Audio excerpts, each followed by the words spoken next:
Today's video is sponsored by Game Nerds, the best place to buy all your sealed Digimon product, as well as other trading card games and for all your general gaming needs. And also by Inked Gaming, the best place to get your own custom playmats printed with the highest quality around. Links are in the description. This here is AngryAquaman. He just won Tamers Battle League Week 6 with none other than the best deck in the format, ShineGrey, as y'all may have heard from our definitive BT13 tier list. But he did it in a special way, playing one of the BT13 Marcus instead of 4, only because he wasn't able to get his hands on it, but still a very impressive showing from ShineGrey nonetheless. So, AngryAquaman, I'll let you take it away. All right. So let's start off with the baby boys. I use BT12 Coromon. I decided to run this over the I think it's the BT5 Coromon because he draws when you attack with a Greymon, and I feel like I don't actually want to attack with my Greymons all the time. Okay. Because I feel like there's less chance for them to get swung over or deleted. So if they want to delete it, they got to have options or effects. And then I facilitate my attacks with my Marcus. And so that is my choice there. And then I have one BT13 Kudamon. I would run more, maybe one or two more, just as a searcher. It's off theme, but it's a perfect searcher. It searches yellow vaccine and a yellow tamer. It does whiff on my current build because I have to run those jank markets, but yeah. So it can whiff. And then, you gotta have 4 of the little boys, BT13 Agumon. Hybrid for game. What else can I say? Yeah, basically. BT12 Agumon. So I feel like this is standard. Search top 4, pull a Tamer, pull a Greymon. Gotta have them searchers. And then I have 3 of the EX4. Gain a memory, facilitate your plays with your Marcus, because it's a net 0 when you want to throw hands. And I was running 4, but I took out 1 for the Kudamon Searcher. Then we go into our Greymons. 3 BT12 Geo Grey. Since playing, I haven't played the game very long, so my ratios could be way off on my level 4s and stuff. But I feel like outside of turn 1 and 2, this guy really doesn't do anything except be a vanilla body. So I don't run him at 4. I know I've seen some decks online run him at 4, but he only plays a Marcus for free if you don't already have one. So, and then I run 3 of the EX4, again, facilitating plays with Marcus, gaining a memory at the start of main, so Marcus doesn't actually cost anything. And then, no surprise. We getting in that security, we throwing hands, we pulling out Tamers. For the new Greymon, I was very fortunate to get a playset because like I said, I only had 6 packs. Wow, damn! You pulled crack from 6 packs, then. Sheesh. Yeah. So yeah, the only thing I could think of is like when they pulled the packs out for the pre-release, I got like the last couple packs of one box and the first couple packs of another box. I mean, that's the only thing I can think of. But anyway, yeah, that's possible. Crazy card. And then I was not as lucky with the BT13 Rouse Gray. I only have 2. Damn. I do like this one more than the BT12. So I'll probably take down the BT12 in favor of this one when I get more. Gaining that memory back is very nice, but I think throwing down Marcus's is just better. Because the way I look at it is the other one gains me back 1, but if I'm throwing down a Marcus, I look at it as a net gain of 4. So or 5. Then I have 3 of the BT12. We just talked about it. gain in memory. It does help you extend your plays when you Digivolve for free with Marcus, but I like the other one better. And then I have, of course, I have the X antibody.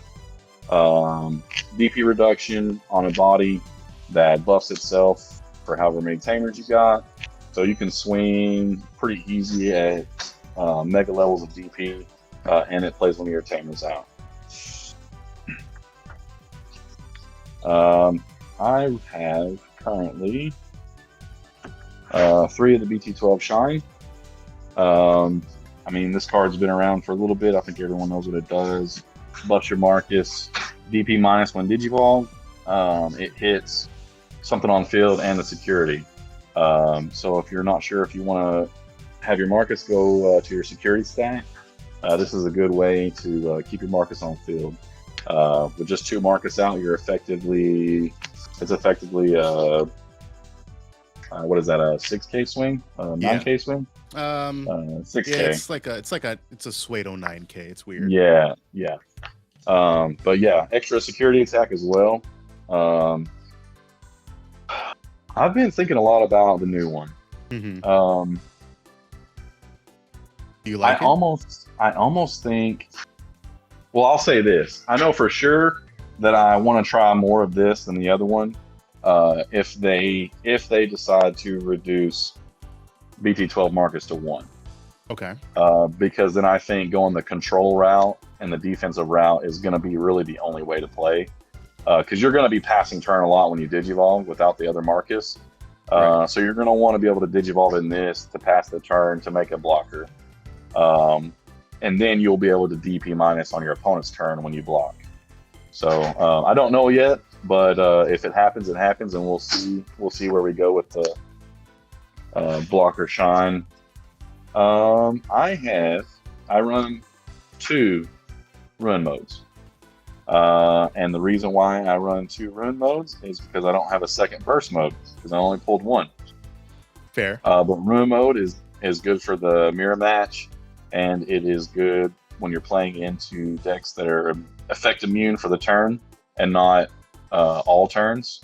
So you can pop down a Digivolve into this with Marcus, and then swing deleting himself, and then your opponent's at -10 on their turn. So whenever they lose their DP minus shield, they're going to take that -10, and I use it as like a control piece. So like I played against Gaomon that was using a Dorumon base, so he was DP immune for the turn. And so what this does is he'll be DP immune on my turn, but when it goes back to him, he'll be -10. And so he'll have to get through. If he wants to take those checks into my security, he'll have to get through only being like 2 or 3K or whatever. Right. And then I had my 1 burst mode. This is a game finisher. I only played him. Actually, I only played him 1 or 2 games tonight. Part of the reason of that is I only have 1, so I didn't see him every game. But you really don't want to. If you're not pushing for games, this is probably going to overextend you. But in my opinion, he's definitely going to be a 2 or 3 of going forward. And then, of course, the MVP of the show, BT4 Marcus. You swing with the Greymon, which I never do, and suspend the gain of memory. It does trigger your inheritables when you gain that memory. But this card's trash. Don't run this card. I only run this card because I don't have 4 of the other one. That is fair. All right, I got the boy, Ultimate Fighter, right here. BT13, memory setter. And when he throws hands, he negs something for 3K and gains you a memory. So definitely a 4 of. And then, of course, the real MVP, BT12 Marcus. Everybody knows at this point. He comes out for 1 memory. The deck easily facilitates itself gaining a memory at the start of the main phase for it to be a net 0 on his effect, not costing you anything to swing out, digivolving for free. Everybody hates that, but we take those. I run 4 options. The one of reinforcing, because why not? The one of Sunrise Buster, because why not? Plays the Tamer, Neg DP. I play 1 Shining Blast because I'm a theme whore, I guess. I need to be on theme when I make decks. So I got the Shining Blast. I couldn't go far enough to play a Trident Revolver. I couldn't go that low. But, and then I don't know what to take out, but after playing against the DP immune Belphemon and the DP immune Guilemon, I almost want to run more than one of the final Shining Burst. Bro, that card was MVP. card Like, came in literally. Yeah, you were killing people with that, man. You played that card so well, you changed my mind on that card in that day. Dude, yeah, I mean, y'all saw it. I wasn't able to pop those big boys, but I was able to cut them down low enough to where they either died in their security check or they just didn't swing. So this card, I'm definitely going to add one more of that in at some point. But that's it. That's the day. So Tamers, unfortunately, some of the audio got cut off at the end of that live stream, so I'm just dubbing over what I was saying to AngryAquaman after his win. There are 2 points that I want to reiterate. Number 1, Shine is a good deck. It's a strong deck. It's arguably the best deck in the format. Many can contend that, but what you cannot contend is that Shine is a good, strong deck. And number 2, BT12 Marcus is the engine of the deck. Going into BT13, we got the new Geo Gray and the new Rise Gray that plays Marcus's out of security, and it plays Marcus's from hand. I think those 2 cards in combination with the BT12 Marcus make the deck super powerful, possibly even overpowered, just because it increases the consistency to the point that if your Tamers are in security, you can play them. If they're in your hand, you can play them for free. You can just get free Digi-Evolutions, free Tamers, all the way up your line. Just, it's too much, and something I think is gonna see a hit, but we're not here to talk about the hits. We're here to talk about how strong Shine is. I'm here to reiterate that Shine is a strong deck, and honestly, if you're having troubles playing Shine, let's remember, Shine is a red deck, so it's gonna suffer from red deck problems. It's also a yellow deck. You know, yellow decks aren't the most consistent, believe it or not.